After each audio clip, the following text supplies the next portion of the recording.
Bom dia. Como a Isabela já adiantou, eu acho que a questão toda da bioeconomia, ela tem demandado um esforço muito grande para tentar definir o que é bioeconomia. E a gente acha que esse é um esforço que não está resultando em nenhuma transformação relevante.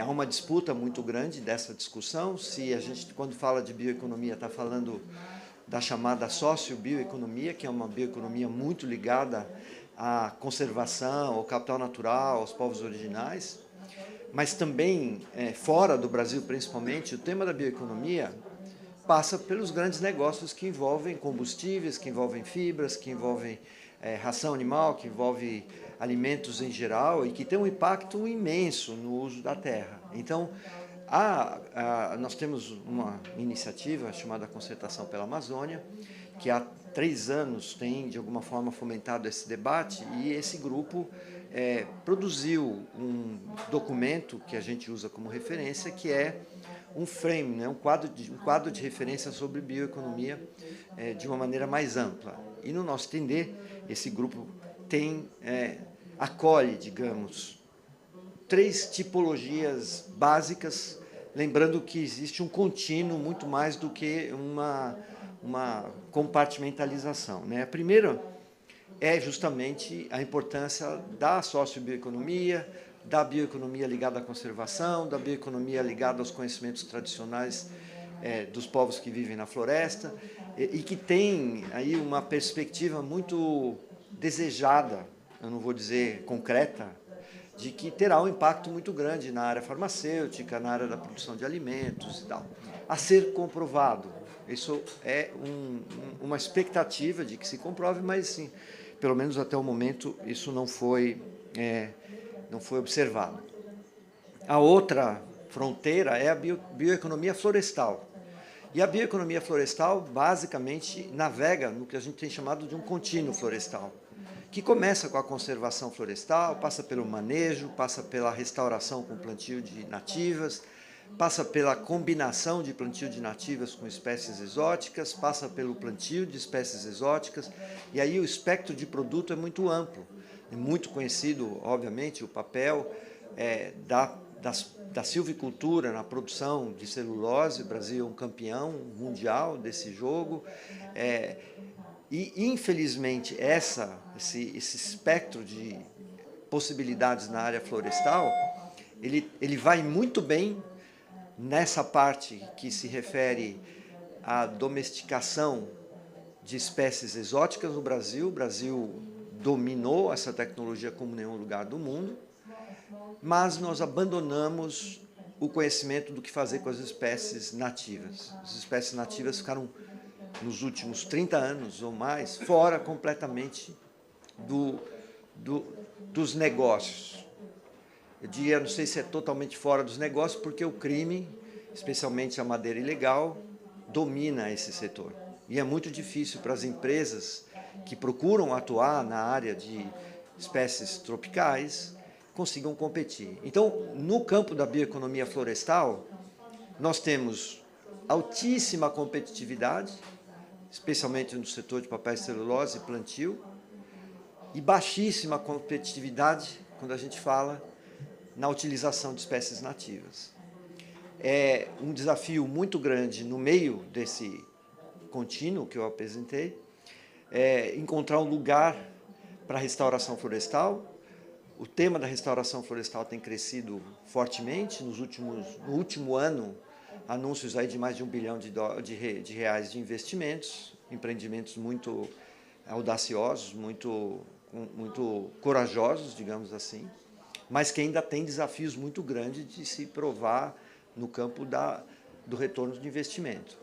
Então, a bioeconomia florestal tem essa situação de muita ambiguidade, de muita contradição dentro do próprio sistema. E, finalmente, a bioeconomia ligada às grandes commodities, que não são florestais, mas que estão ligadas às áreas que já não são florestas. E aí é um debate muito grande, principalmente no que se refere a denominação ou não de bioeconomia da atividade mais básica do agronegócio. Esse grupo considera que uma parte dessa bioeconomia pode ser chamada de bioeconomia, e ela tem uma característica fundamental, que é trazer externalidades positivas para a conservação. Então, aquelas atividades que estão ligadas à grande produção de commodities, mas que, de alguma forma, também têm uma conexão importante com a conservação, elas são também denominadas como, pelo menos, consideradas como bioeconomia. E aqui o desafio é diferente. Aqui nós temos um desafio essencialmente de rastreabilidade e de avaliação das externalidades que elas causam e das suas conexões com a conservação. Só para dar um pouco um painel de fundo de como a concertação pela Amazônia tem lidado com isso. Depois a gente vai ouvir aí a perspectiva, né, das diferentes instituições, e de como elas, de alguma forma, se encaixam, né, nessas diferentes abordagens. Então, eu queria aproveitar, começar com a Ana. Ana, se você puder trazer um pouquinho de luz sobre essa perspectiva internacional de uma organização tão relevante. Tá, obrigada. Eu vou provavelmente fazer uma mistura de português e inglês, porque hoje eu estou fazendo pesquisa. Acho que não sei se o microfone não está funcionando. Aproximar, tá. Porque eu estou fazendo pesquisa muito em inglês, então, às vezes, me faltam vocabulários em português. Então, eu queria começar com algumas definições, porque eu acho isso importante. Né, quando a gente fala de soluções, o painel hoje é sobre Nature Finance, e muito das discussões se baseiam na definição do Nature-Based Solution, que é o que a gente chama de soluções para a natureza, que, na verdade, tem 3 escopos grandes. Tem proteção, né, Protect, Manage and Restore. E tem elementos de remoção de carbono, providenciamento, provision, né, de serviços de biodiversidade e também de bem-estar social. Eu acho que isso é importante a gente entender, né, o que está dentro da definição de Nature-Based Solution, e que, para mim, ele é só um nome novo para muita coisa que a gente tem feito no passado, né, de conservação, proteção. E ele encompass, né, tanto soluções em sistemas terrestres, também tem soluções em sistemas marítimos. É que aqui no Brasil, a gente fala muito sobre as soluções em sistemas terrestres e muito em cima de florestas e solo. E o que a gente vê, né, depois de Glasgow, os comprometimentos de net zero, é que os grandes fundos de investimento que fizeram comprometimento com o portfólio de descarbonização deles, como a gente sabe também que dentro de um portfólio de descarbonização, você não vai conseguir alcançar todas as mitigações você não vai conseguir alcançar a descarbonização somente via mitigação. Sistemas naturais, o Nature-Based Solution, faz parte desse portfólio de descarbonização. Eu só queria compartilhar alguns números, né? Então, aqui no Brasil, são grandes números que a gente fala de investimento mobilizado na região, e tem um exemplo também na África, em outras regiões. Então, tem o New Forest, que é um fundo grande também, que receberam, em 2021, o dinheiro, 500 milhões de dólares do CDC, que é o antigo fundo de investimento, tem um nome novo agora na Inglaterra, mas desses fundos soberanos europeus, né? Mas o que a gente tem visto é o principal desafio de trazer investimento de mainstream para soluções de natureza é a percepção de risco. Roberto elencou algumas percepções de risco. Tem discussões sobre o que conta como soluções para a natureza. Tem, claro, o grande desafio de integridade, né? Como que a gente garante projetos de qualidade e que distribuam benefício para as pessoas que vivem da floresta, que vivem das soluções de natureza. Requer conhecimento técnico de como fazer due diligence dessas soluções para a natureza, mas eu acho que o que eu quero ligar agora é onde que está o cash flow, né? Então, a percepção de risco vem também de falta de certeza sobre de onde vem o dinheiro.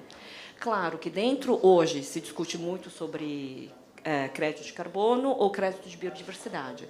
Mas eu acho que o mais importante também é a gente pensar num escopo muito mais amplo do que de cash flow que vem de produtos, não somente florestais, mas de product, né? Então, e aí dentro do product tem, como o Roberto falou, vários elementos. Tem products desde hoje, produtos que a gente usa já como materiais de construção, de fibras, de papel, e tem outros produtos no futuro que hoje a gente dentro do Chatham House estamos fazendo pesquisa de onde vem a inovação.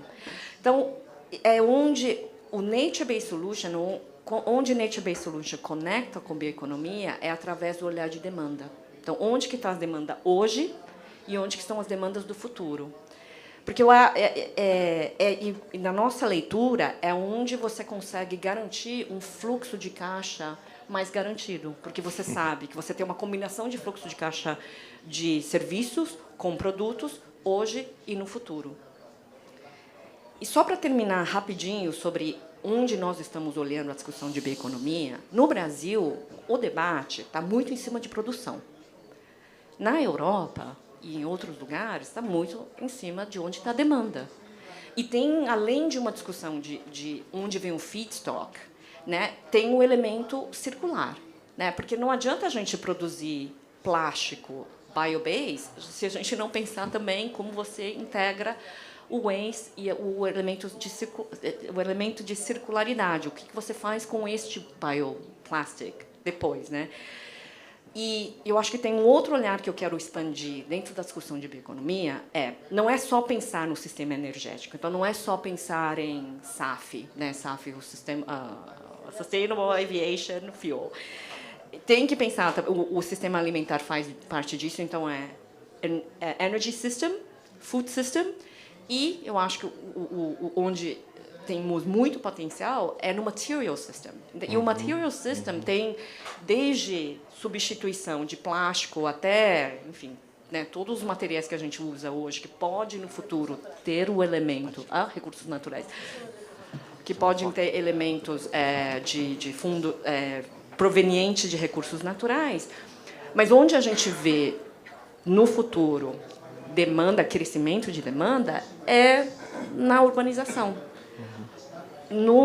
Até 2050, a gente ainda vai ter 2,2 bilhões de humanos que vão vir ainda. E o sistema de urbanização que vão precisar de infraestrutura é onde vai ter o drive desse crescimento de consumo. Então, eu acho que quando a gente pensa em bioeconomia, eu acho que a gente tem que pensar para além da produção, pensar no consumo de hoje, consumo-demanda. Eu acho que demanda é um conceito mais amplo. O demand today and demand in the future. E onde que está o demand in the future? Não é só no Brasil.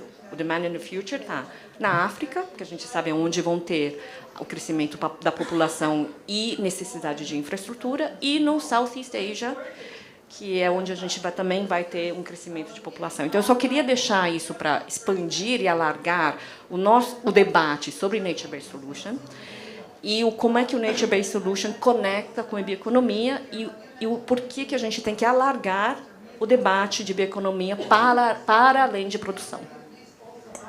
Obrigada. Muito legal.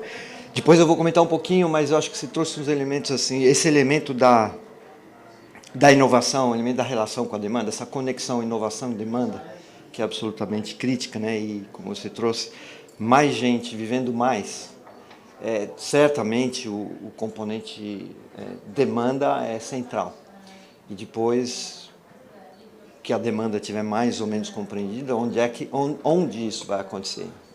Em que território isso vai acontecer? É só adicionar uma coisa. A discussão sobre recursos naturais e novos materiais, naturais ou sintéticos, é uma discussão crítica que junta a economia da natureza, a bioeconomia, que eu tenho um conceito mais amplo, e a circularidade, a economia circular. Por isso, as novas economias, como a gente chama, no jargão, estão sob o guarda-chuva do processo disruptivo que a crise climática nos impõe, como a crise com a natureza nos impõe. Então, a gente tem que entender que nós estamos provendo soluções para um mundo que ainda não está aí.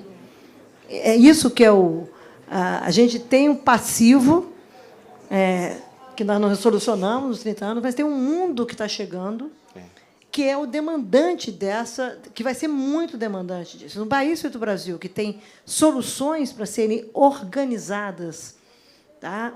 Nessa sua perspectiva de futuro. Então, não é só conter desmatamento, acabar desmatamento. É, na realidade, como você bem colocou, como é que eu produzo alimentos assegurando materiais para déficit de habitação nas cidades? Como é que eu construo, lido com déficit de habitação com os novos materiais?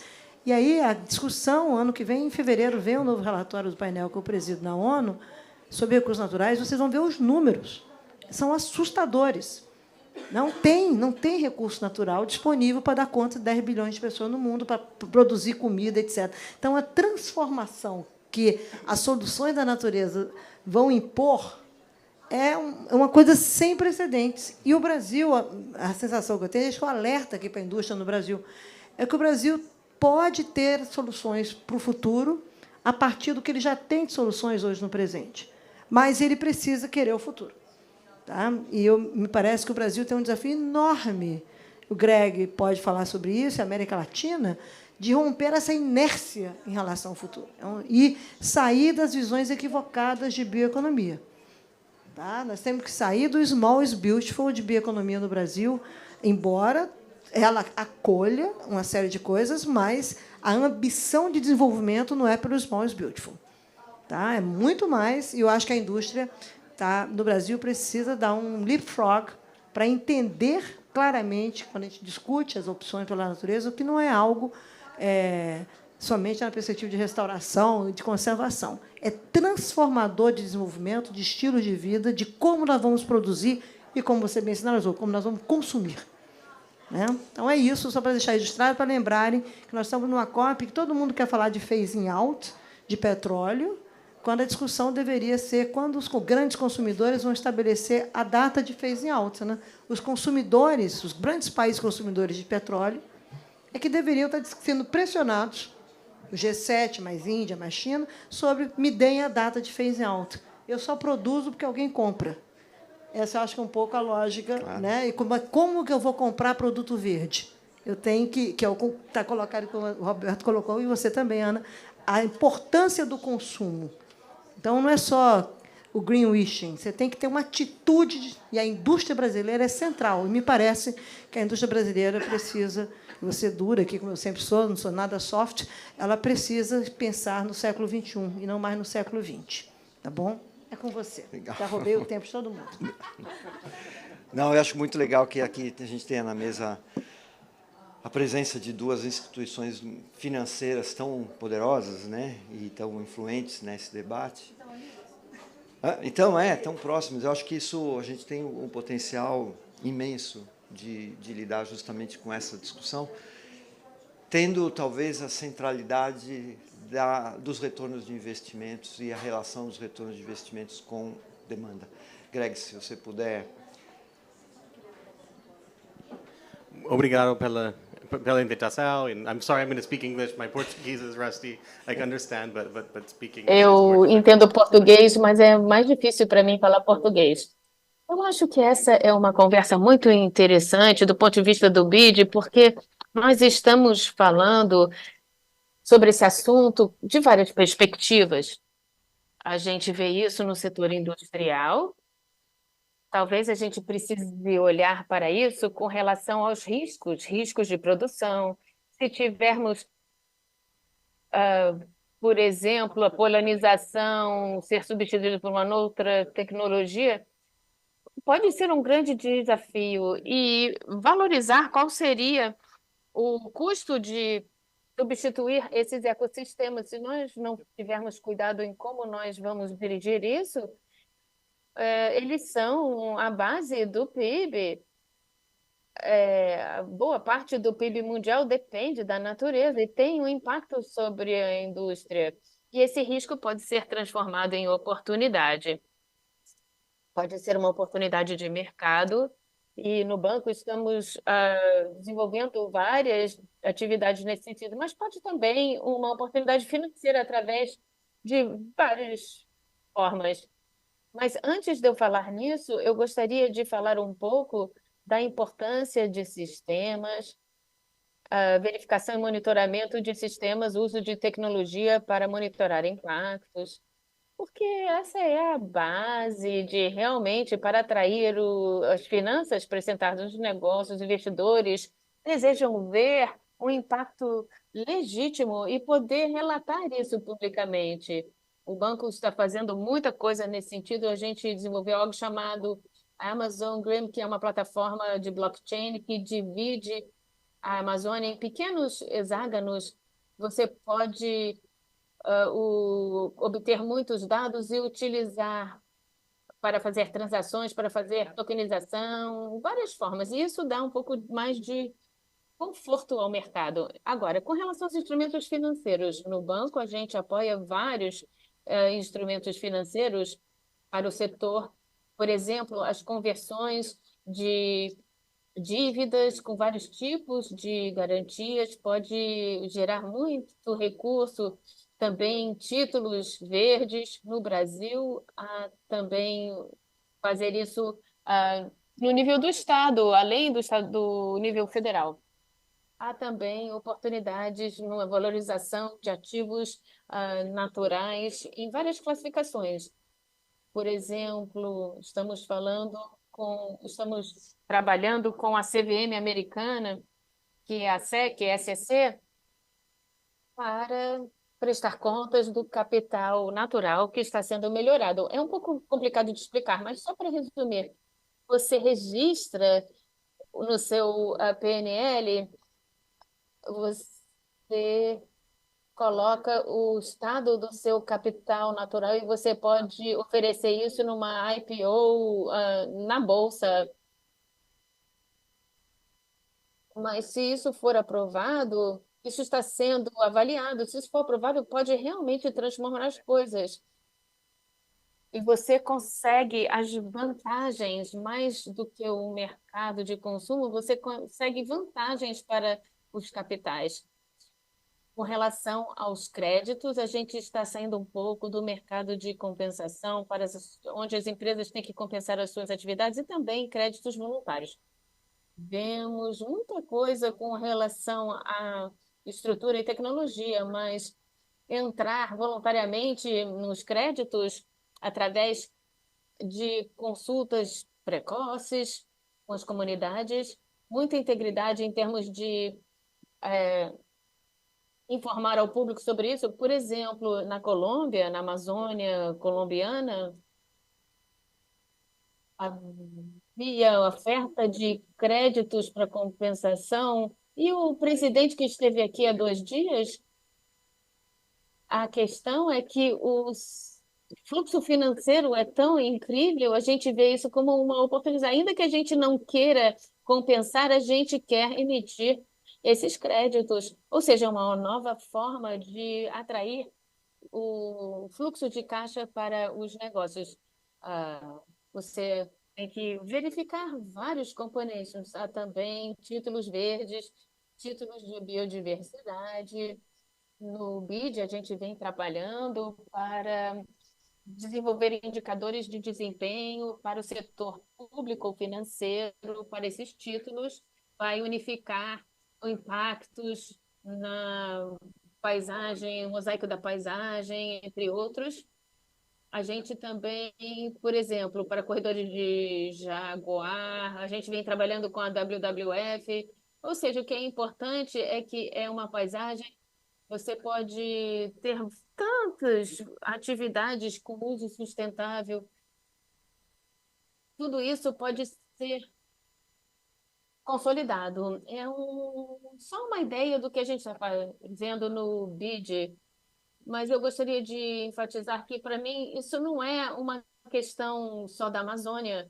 Eu cubro a biodiversidade para todo o banco, o Cerrado também, Mata Atlântica, recursos hídricos são extremamente importantes nessa discussão quando você tem as mudanças climáticas afetando a disponibilidade de água. Os negócios deveriam estar pensando como é que você pode monetizar, por exemplo, esses recursos. E eu vou dar uma pausinha agora. De alguma forma, nós estamos nos aproximando de uma situação de dar mais visibilidade para o capital natural de uma maneira geral, né? Capital natural tem essa contradição de ele ser completamente visível no nosso dia a dia, mas ele não é visível no mundo financeiro. Então, essa ambiguidade, ela precisa avançar, e todas essas iniciativas vão nesse caminho.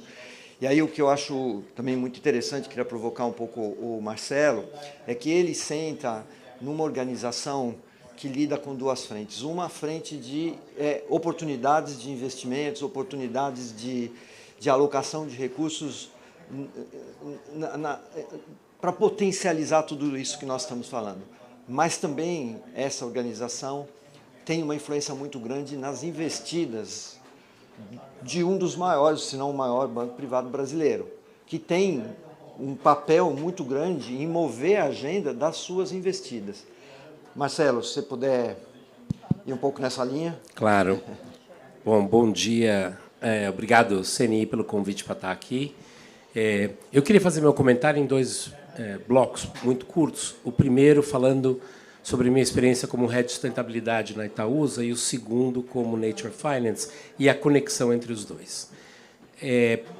Eu cheguei recentemente, faz 9 meses que estou na Itaúsa, e o trabalho que a gente vem desenvolvendo lá é justamente de criar uma estratégia de sustentabilidade para o grupo. E isso significa, Greg, como você bem colocou, desmistificar a leitura de risco. O que significa que a gente precisa aprender a olhar risco, na verdade, como um entendimento da métrica de oportunidade. Quando você entende aonde você está mais vulnerável ou que você tem os seus campos mais abertos de fragilidade, é exatamente quando você enxerga aonde estão as suas oportunidades de investimento. E quando você olha para a economia do país, no sentido de aonde estão as oportunidades de investimento no país, você também olha com o olhar de quais são os riscos associados a esses investimentos e se esses riscos são transformados em função do entendimento dessa complexidade, aonde que tem oportunidade, e se você for um early bird, ou seja, se você estiver chegando antes do mercado, você ainda vai ganhar o delta de pioneirismo que você teve para fazer isso. Alguns temas que estão muito presentes na discussão climática e de natureza, e aí eu estou falando de risco climático, risco de natureza com TNFD, as regulações que a CVM recentemente passou de S1, S2, mostram que o Brasil está conectado ao mundo e a economia brasileira está conectada à economia global. No entanto, eu não sinto o diálogo com a indústria brasileira amadurecido ao ponto de as coisas que nós estamos falando neste debate estão presentes nos boards das empresas ou mesmo na discussão da confederação. Então, eu não estou fazendo esse comentário como uma crítica, eu estou fazendo esse comentário para a gente observar uma lacuna. Porque se o Brasil é um dos países mais ricos em natureza do planeta, uma das 20 maiores economias, dentro desse grupo de 20 maiores economias, participa de 75% de todo o comércio global, a pergunta que fica é qual é a leitura da indústria brasileira para o desafio climático e de natureza que a gente está vivendo e aonde estão as oportunidades para a indústria brasileira e para a economia nacional. Então, olhando para isso, nós estamos aplicando esses indicadores, selecionando quais são os melhores, aplicando esses indicadores para o portfólio, ou seja, para a análise de portfólio. Então, olhando o portfólio da Itaúsa, que tem banco, mas tem também água e saneamento com a Egea, tem moda com Alpargatas, tem indústria de construção, indústria florestal com Dexco, tem mobilidade com CCR, aonde neste portfólio existem oportunidades não ainda emergentes no portfólio, olhando para o futuro, e existem oportunidades dentro de moldar a economia brasileira da sua situação atual para uma situação onde ela pode ser mais positiva para o clima, para a natureza e para o enfrentamento da desigualdade. Eu vejo na parede ali CNI, SESI, SENAI e SEBRAE. Então, tem indústria, força de trabalho e os pequenos e médios provedores de serviço. Todos fundamentais para a construção desse ecossistema. No entanto, a gente continua com uma barreira de diálogo, entendendo que os pleitos que estão sendo discutidos, seja nessa discussão da COP, ou seja na de biodiversidade, são muito mais percebidos, muitas vezes, na indústria, como uma ameaça aos negócios do que uma oportunidade e um indicador de caminhos. Agora, é justo que a indústria pleiteie que, para isso, precisa de financiamento. E aí a gente entra exatamente no ponto, Greg, que você trouxe, que a maneira como o setor financeiro vai se sentir mais à vontade para financiar isso é com a existência de dados, com transparência e robustos. Existe um preconceito, vou usar essa palavra, sei que é forte, Roberto, mas existe um preconceito do setor financeiro com o tema natureza e com o tema biodiversidade. Quando você conversa no setor financeiro com isso, todo mundo fala, não, isso é super legal, mas é muito complicado. E como é muito complicado, a gente está esperando alguém descomplicar isso, ou inventar uma mágica, e aí a gente vem e investe. O mesmo setor financeiro que inventou um negócio que, para mim, é também bem complicado, que se chama hypertrading, que é você investir nos milissegundos enquanto alguém tomou uma decisão de comprar essa ação e ainda não comprou a outra. E aí, quando eu pergunto isso para o setor financeiro, eles falam, não, mas isso aí é sistemas complexos. Sistemas complexos a gente entende. Então, a gente diz, olha, biodiversidade e natureza é um sistema complexo. Agora, qual é o mercado que nós estamos falando? E aí, só para trazer alguns dados do lado Nature Finance. O mercado de natureza, o maior mercado de natureza que existe, chama-se commodity agrícolas. 4,3 trilhões de dólares por ano. E não está totalmente alinhado em ser positivo, nem para clima, nem para natureza, nem para igualdade. Olha que oportunidade que a gente tem no Brasil para isso. Segundo grande mercado que a gente tem, créditos de biodiversidade, créditos de carbono, créditos de água, pagamento do serviço ambiental, 5 trilhões. Quanto que é o tamanho desse mercado? É gigantesco, ainda não explorado, seja em uso da terra ou oceanos. Mas existe um mercado de crimes de natureza que movimenta hoje, no mundo, 1,5 trilhões de dólares. E este mercado precisa ser interrompido e canalizado para o investimento certo.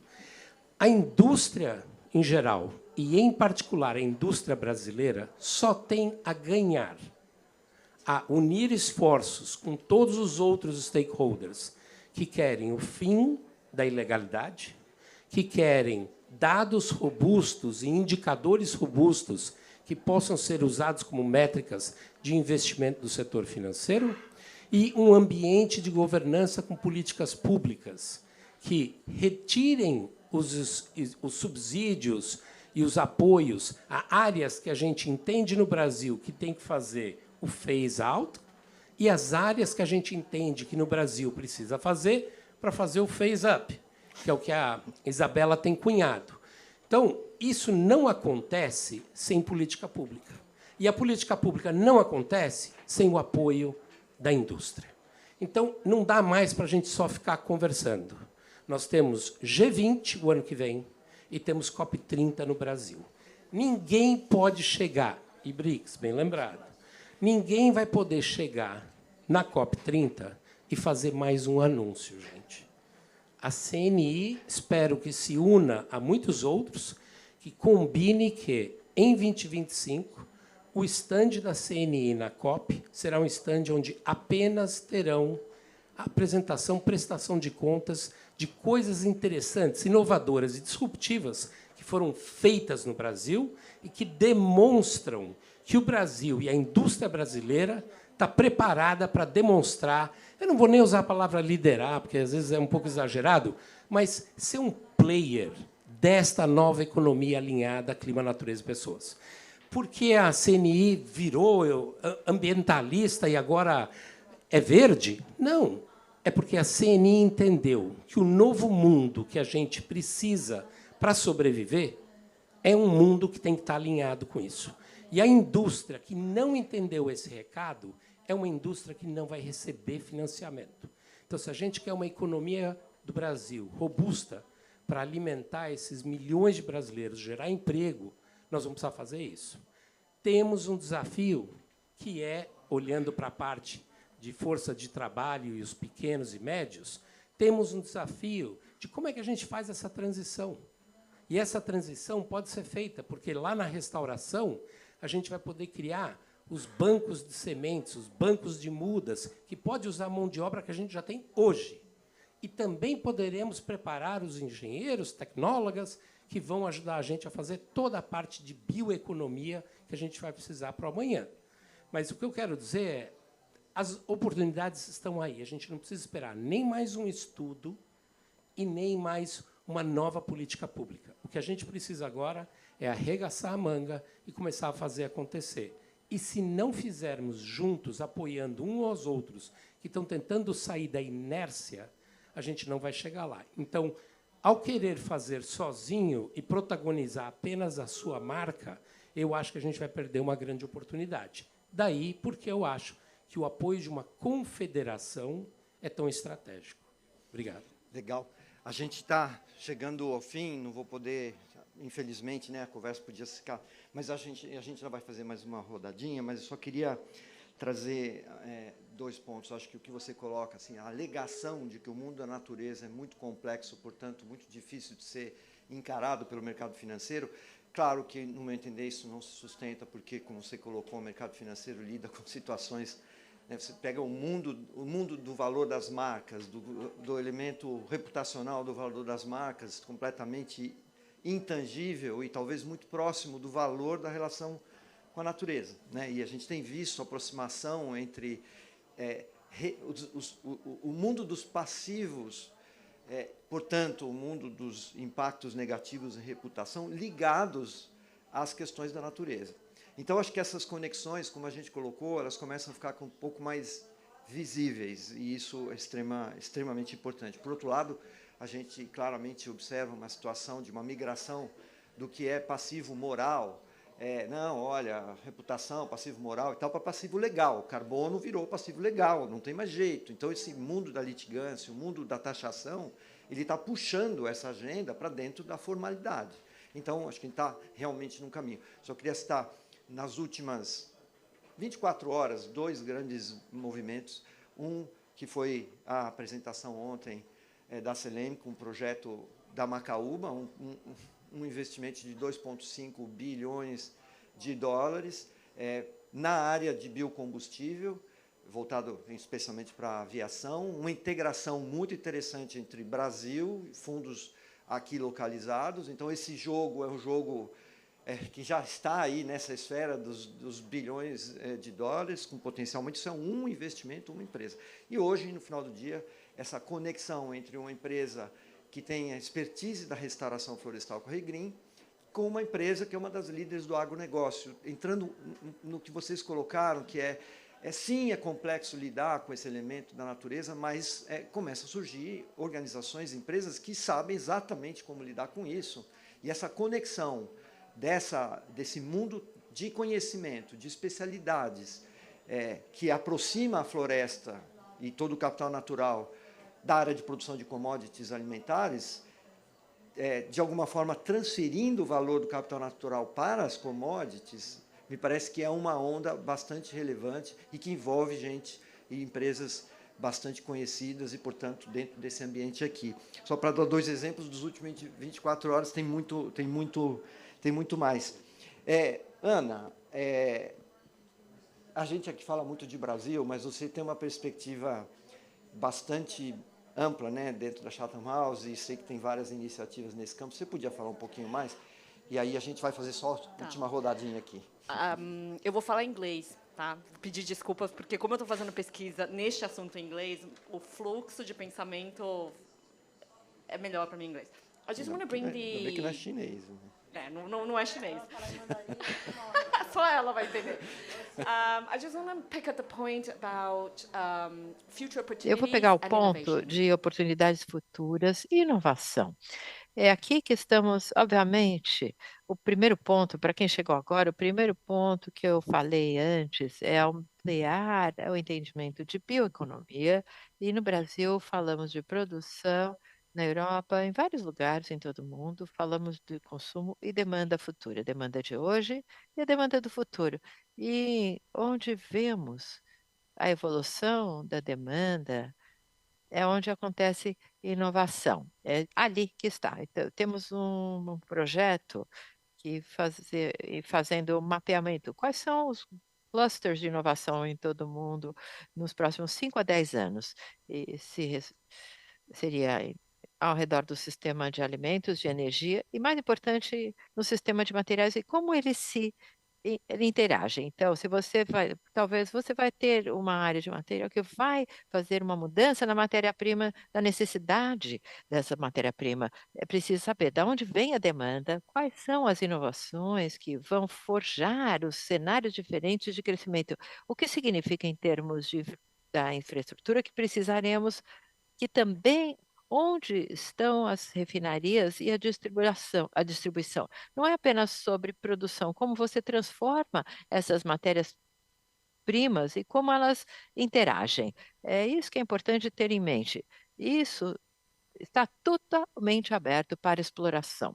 E quais são os setores que têm cadeias de suprimento globais e que têm produção num local, mas em distribuição e produção em outro local, e estão aproveitando a demanda, então, na verdade, aproveitando a oportunidade da demanda atual e futura, a transformação, ou da perspectiva de transformação industrial. É aqui que temos a oportunidade do Brasil. O Brasil tem toda a capacidade de produção, temos terras, temos sistema de produção de alimentos, sabemos como fazer a descarbonização da energia, e podemos avançar e ver a substituição dos materiais, do sistema de materiais.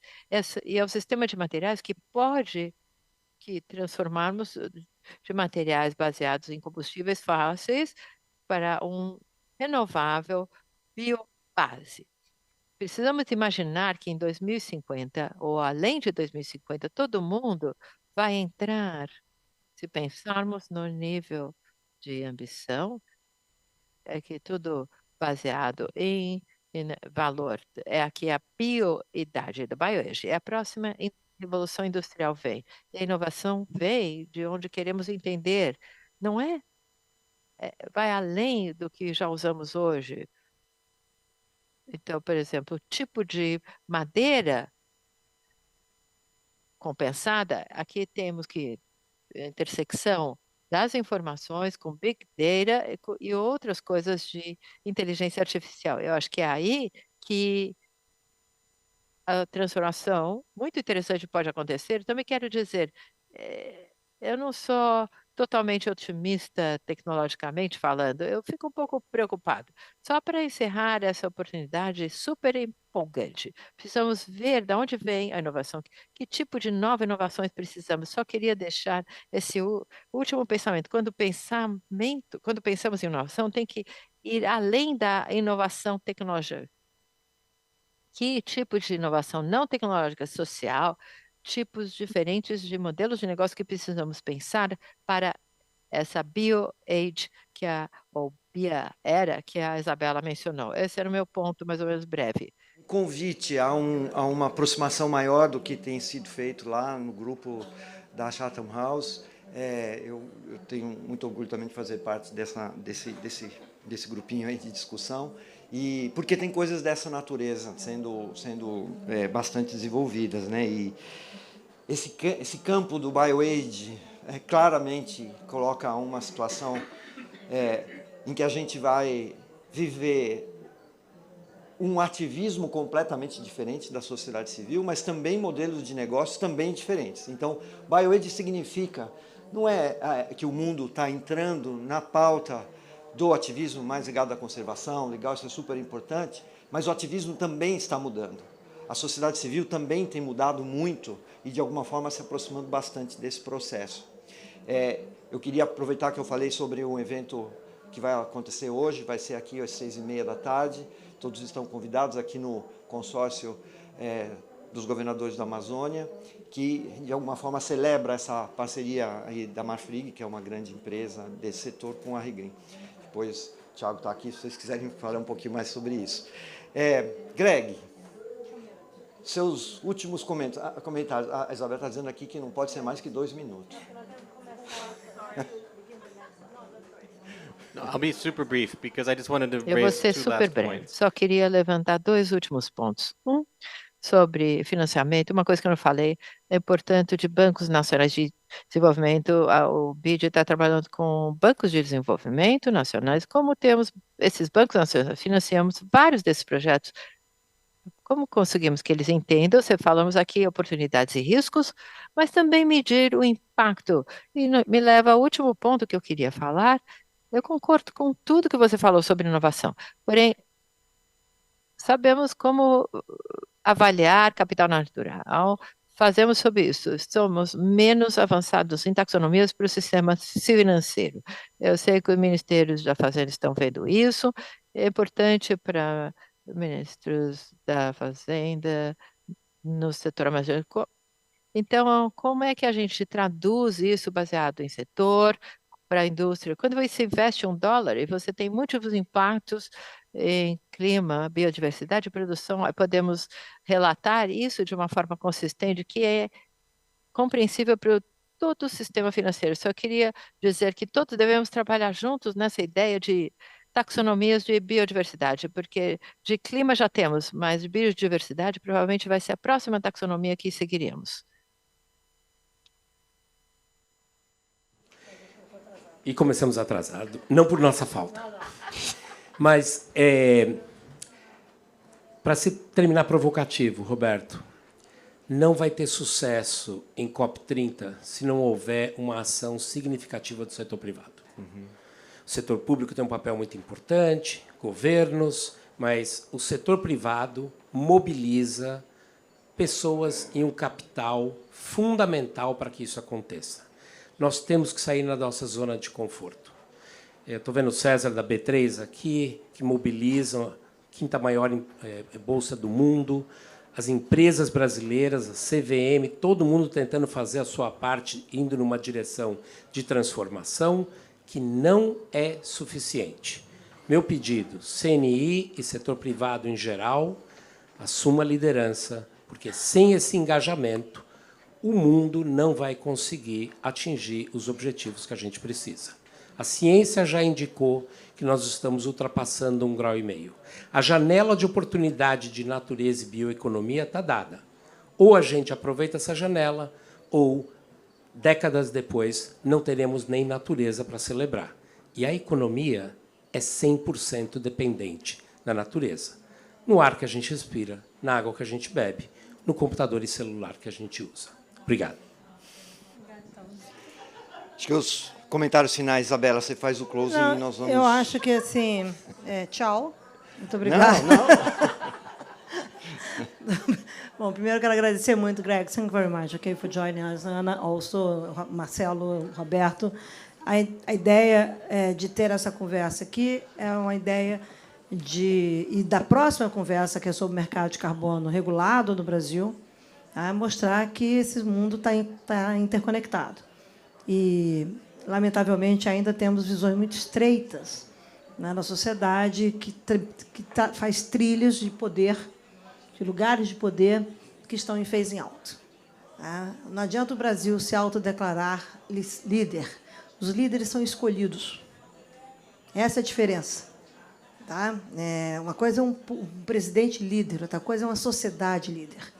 Para que isso aconteça, a sociedade brasileira tem que estar preparada para entender essa contemporaneidade e se ocupar do futuro. Daí o Marcelo ter feito tão enfaticamente que a gente tem que chegar na COP30 no Brasil de um outro jeito. Absolutamente de outro jeito. As discussões no Brasil são impressionantemente reféns do passado. É algo assim aterrorizante. Como a discussão aqui sobre phasing out de petróleo, quando, na realidade, o phasing out é do consumo de petróleo, não é de quem produz petróleo. Eu só produzo porque tem consumo. Então, a pressão, mudem as lentes de olhar os problemas. Então, eu estava num debate sobre Nature Finance, eu falei, onde tem natureza nessa sala? Aí um inglês virou para mim e falou, tinha os potes de planta. Eu falei, não, tem aqui. Isso aqui é natureza. Olhem isso aqui. Você acha que isso aqui tem minerais estratégicos, isso aqui tem minerais estratégicos, isso aqui tem natureza.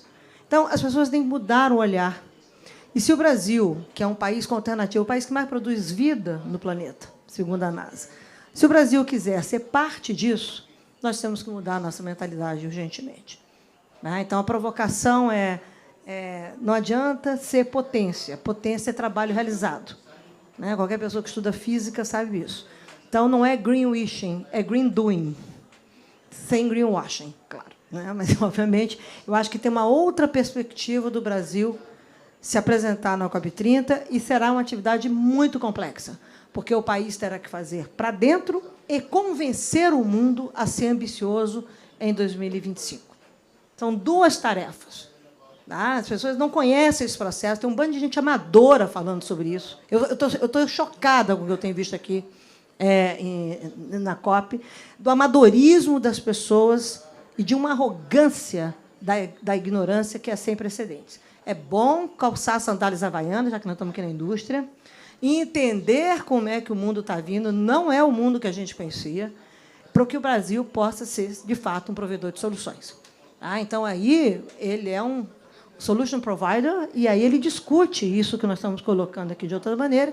E a indústria brasileira, eu tenho absoluta convicção, tem um tremendo lugar no mundo, não só competitividade, de produtividade, de inovação, tem um lugar de ser vista como líder. Agora, ela precisa construir isso. Isso não é dado, não tem low-hanging fruit, isso é de uma mentalidade completamente fora. E eu digo isso com muita tranquilidade, porque eu frequento as salas internacionais que a maioria dos brasileiros não frequenta. Então, eu sei como é que a coisa está vindo, eu sei o que eu tenho dito, olha, cuidado, tá? E é o Brasil. Foi dito aqui, acho que você falou isso bem, não é só a Amazônia. A Amazônia põe o Brasil no mundo e tira o Brasil do mundo. Mas é o Brasil que se conecta com o mundo. Está na hora da gente ser brasileiro. Então, eu convido todos, vamos lá ser brasileiros, independente das questões político-ideológicas, não coloco nessa perspectiva, mas dizendo claramente que a gente chega em 2030 com a responsabilidade enorme de olhar 2060, 2040, 2035, chegamos em 2025, olhando 2030, 2035, 2040, 2050, vai sair daqui, se for uma boa decisão de Global Stocktake, ninguém está prestando atenção nisso. A linha de base para o Brasil liderar, se nós vamos ter ambição em 2025, que são as novas ambições do Acordo de Paris, e eu, como negociador do Acordo de Paris, sei muito bem que está por trás disso. Tá? E, por outro lado, vai sair daqui. Quando se colocou o dinheiro de loss and damage, nós estávamos conversando isso, colocou o dinheiro do Cadê o Roberto, loss and damage, e o fundo começa a funcionar mesmo timidamente, vai ter outra. O que está na mesa para os senhores é que litigância climática passa a ser uma realidade para todos nós. Então, está todo mundo preocupado em colocar. Todo mundo nessa sala comece a ficar observando que litigância climática é um global issue. Tá? Porque se reconhece a conectividade entre emissão e damage, e dano. Está dado agora, afirmado. Então, bem-vindo ao novo mundo, né? E não adianta esperar o Schwarzenegger, porque não vai be back. Tá? Vou logo avisando que vem por aí outra coisa, não é isso, Roberto? Mas eu quero muito agradecer vocês, meus queridos amigos, que toparam vir aqui, não atrasaram, né? Acordaram cedo, enfrentaram a fila. E eu vou agradecer a Latam por ter patrocinado esse espaço, mas eu acho que eles estão com um grande desafio de tratar de SAF. Não será trivial isso, mas o Brasil precisa escolher que lugar ele quer ocupar no mundo, que papel ele quer ter lugar no mundo, tá? E, obviamente, terá que discutir taxa de retorno, etc., para ver se eu tiro um subsídio de vocês e ponho para cá, para ser competitivo, mas transformando as empresas brasileiras em novas empresas de energia do futuro. Nós não precisamos quebrar o país, nós temos que ampliar o país. É diferente.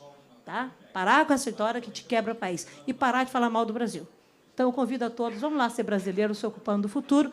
Obrigado, meninos e meninas, tá bom? Muito obrigado pelo carinho. Eu sei que estão correndo para outro debate, e eu vou convidar já o outro painel de mercado de carbono. Está todo mundo nervoso, inclusive o relator, né, que está tentando capturar o carbono dele, mas acho que está meio difícil. Vamos embora, tá bom? Muito obrigada a vocês.